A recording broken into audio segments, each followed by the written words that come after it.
Can I help you? Yeah, I hope so. I'm looking for a speaker. Oh, sure. Let me tell you what I'm after. I'm looking for somebody that the audience can identify with. Oh, someone that has good content, somebody that's entertaining. I'd like to have someone that would make me look good. Oh, sure, of course. I'm looking for somebody who will deliver training and keynoting with the same kind of enthusiasm. Gotcha. I want somebody that'll have integrity and value, and I want to make sure every person attending the meeting gets to leave with a takeaway. Okay.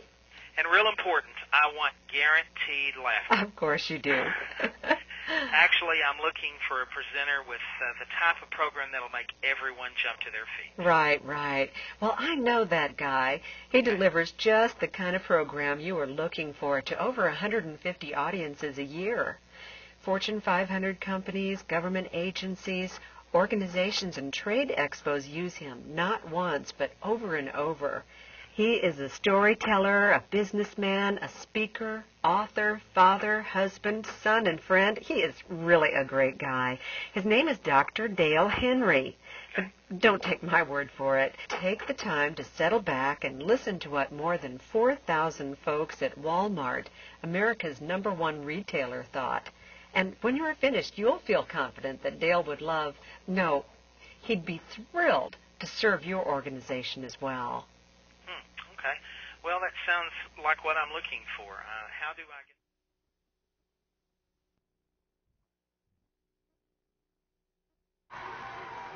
get... Hey, good morning, everybody, and good morning, imports in the back and the cheap seats, as Hans said.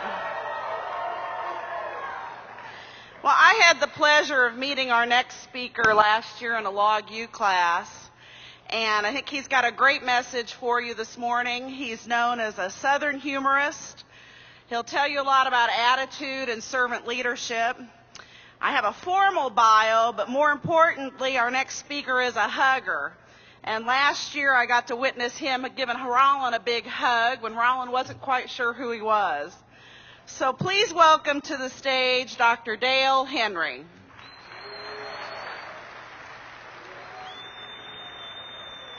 Thank you. Great show. Woo! Hey, Walmart! What's going on? How many people in this audience are married to a school teacher? Raise your hand. I love it. I love it. I am married to a school teacher, and me and my wife, Deborah, for the last 22 years have been going through a ritual. This is our ritual.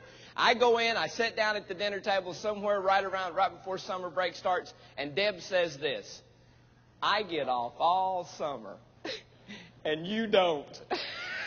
And she goes and she does all this great travel, and she goes places, and I'm used to this conversation. I'm used to teasing. I'm used to everything going on. So about 6 years ago, she comes in, she sits down at the table, and she goes, "You're never going to guess what I'm going to do this summer." I said, "What?" She said, "I'm going to come and work in your office." No. See, our face tells everything about what we think, right? And I've been married 31 years, and I know this. So when she said, "I'm going to come and work in your office," I go, "Wow." She said, "You're liking this, aren't you?" And I go, "Wow." Now, I don't want you to get the wrong impression. I love my wife. I think she's the most wonderful person on the planet. But I don't want to work with her. She's a kindergarten teacher. Anybody know kindergarten teachers? You know, have you ever noticed kindergarten teachers just walking around? You know, if you hang around 26 Cocker Spaniels all day, you'll act like that too. So I said, "You know what, honey? That's great. I can hardly wait. That's going to be so wonderful." But I know my wife. I know she's going to change her mind. I just know she's going to do it. So about a week before summer vacation starts, she says this: "You know, it's been a while since I seen my mama in Little Rock, Arkansas. I think I'll go and see her for a couple of days." Now, every lady in here knows that women time and men time are different. So in woman time, how long is a couple of days? 2 weeks, exactly, see? So So I go, honey, go see your mom. Enjoy your mom. I love your mom. I love to go. So she calls me from Little Rock, Arkansas, 12 days later. It's been a while since I've seen my sister in South Carolina. Think I'll go and see her for a couple of days. Now, here's what I'm thinking. 4 more relatives. She'll be gone all summer. So I'm out in California. I'm doing a conference for a little company out there called Cisco, and we're kind of hanging around, and boo, okay, sorry. And so we're so we're hanging around, and my office manager and I said, hey, why don't you guys hang around for a week? I got to go back home because I had this really important engagement, so I had to do the red eye because I had to play golf, and So I get back home, and I walk up to my front door, and everybody's done this. And I take out my key, and it's the red eye, right? So you've not had much sleep. And I stick my key in the door. The door opens by itself. Now, that'll scare you to death because I'm thinking somebody's broken my home. Somebody's going to kill me right here on my front step. And it's my wife. And Deborah has the biggest smile I've ever seen on her face. And she said, you're never going to guess what I did yesterday. I said, what'd you do? She said, I worked in your office. Now, I'm not ever sure if you've done the red eye from California back, but there's not a whole lot of sleep involved, and I think I forgot my face. Because when she said, I worked in your office, I go, you did what? Oh, she read that. Just like everybody else reads what we're thinking by looking at her face. And I said, oh, no. She said, was that bad? I said, it was great. What'd you do? She said, I had so much fun. I talked to your clients. I answered the phone. I met some of the great. I booked you for a conference. I said, no. You can't do that. So you can get me in trouble, hon. Michelle might have me somewhere else, and I can't be in 2 places at once, and that would make my clients mad, and I don't want to make anybody mad. She goes, no. I don't have your work calendar. You're right. But I've got your off calendar. I just put you to work on a day you were off. I said, great. So I said, well, tell me a little about the program. Oh, it's going to be at the Maxwell House in Nashville, Tennessee, an old historic property here in town. And I love old historic properties. And I thought, man, this is cool. 350 salespeople. I love salespeople. It's going to be a luncheon. I can have breakfast with my family, drive to Nashville, do my program, get back in time for dinner. I can hang out with my family. I love this. Good job. Now, give me all that information. I'll call the client, make sure that, you got everything. What? Give me the paperwork. I'll call you because it's the first time you've ever done it. You probably forgot something. I didn't forget nothing. I talked to this man for 2 hours.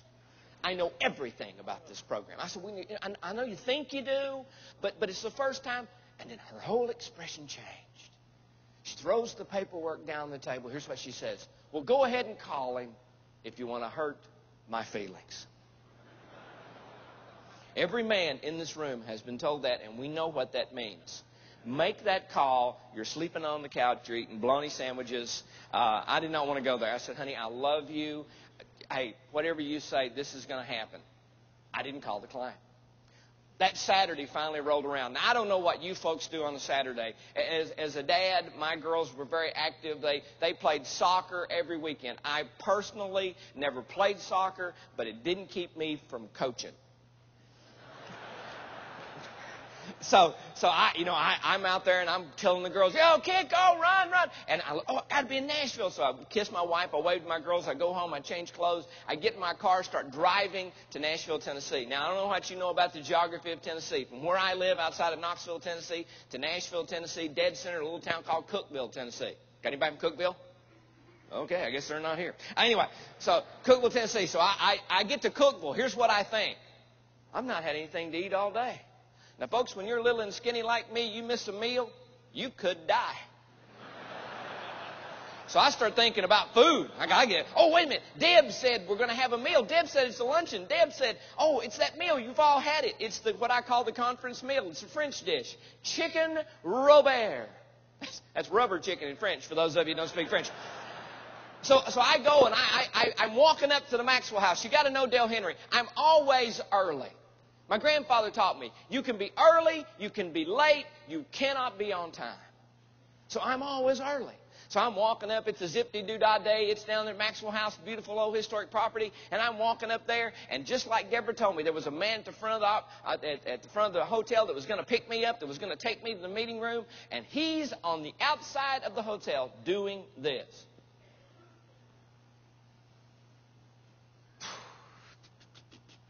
Now, what's that mean? Somebody's late. It's me. Can't be me. I'm always early. But see, there's an hour's difference in time between where I live and Nashville. My wife knew that, but she turned it around backwards. I'm a half hour late. This man points his finger into my face. He said, I hope you're Dr. Henry, not a happy man. I said, I am indeed. He said, I got good news for you. I'm thinking, let's get back in my car and go home because you're late. He said, the power's been out 45 minutes in Nashville. You're right on time. I said, good.